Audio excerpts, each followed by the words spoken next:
Assalamualaikum warahmatullahi wabarakatuh. Bertemu lagi di channel saya.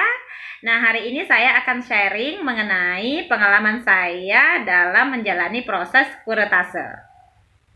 Yuk, tetap tonton ya. Nah, saya menjalani proses kuretase di salah satu rumah sakit swasta di daerah saya.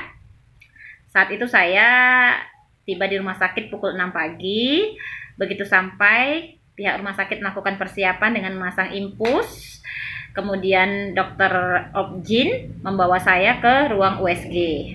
Nah, di ruang USG terlihat bahwa janin masih berada di rahim saya dan harus segera dikeluarkan. Nah, setelah itu saya dibawa ke ruang operasi. Di ruang operasi sudah ada dua dokter. Yang pertama dokter Objin, yang kedua dokter anestesi, dan ada dua perawat. Setelah dokter anestesi menyuntikkan obat ke selang infus saya, beliau mengatakan, "Bu, kalau ngantuk tidur ya." Nah, saya langsung jawab, "Saya nggak ngantuk kok, dok." Tiba-tiba setelah itu blank. Saya tidak sadarkan diri sampai saya sadar sudah keluar dari ruang operasi dan saya berada di ruang observasi pukul 9.30 begitu kurang lebih.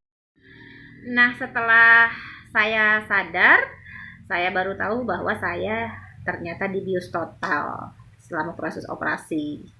Mungkin bunda-bunda ada yang punya pengalaman pada saat kuretase hanya bius lokal, tapi pengalaman yang saya alami pada saat itu saya dibius total.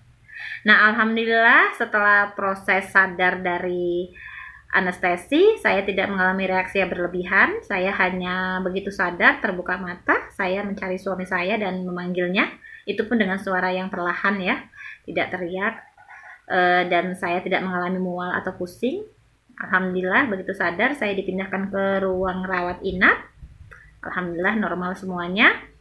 Dan saya juga tidak mengalami nyeri pasca kuret, tidak mengalami nyeri atau panas, begitu tidak.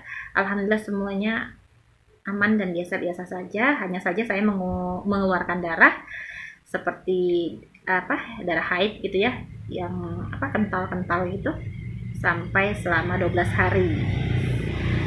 Darah nipas ya kalau orang bilang.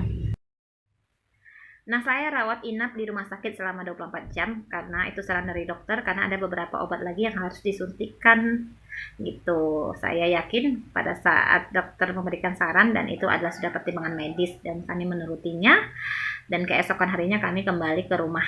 Alhamdulillah. Nah, setelah sampai di rumah pun saya tidak mengalami kram yang berlebihan, hanya kram-kram seperti mens kita biasa itu kan kita kalau mau mens itu kalau mengeluarkan darah yang kental itu kan agak-agak nyeri kram begitu. Karena hanya begitu saja, tidak ada reaksi yang menyakiti ya, yang saya rasakan sakit itu tidak ada. Alhamdulillah semuanya aman. Mungkin ada bunda-bunda yang punya pengalaman pasca kuret itu mengalami sakit, nyeri, panas di bagian perut dan sebagainya. Mungkin setiap orang pengalamannya beda-beda ya. Demikianlah sharing saya pada video kali ini. Sampai bertemu lagi di video berikutnya. Insya Allah saya akan menyajikan video-video yang bermanfaat. Jangan lupa tonton dan subscribe ya. Nah, saya doakan untuk teman-teman pejuang 2 garis, semoga segera dapat karunia hamil, dan saya juga begitu, semoga segera diberi kehamilan kembali, kehamilan yang sehat, selamat sampai lahiran.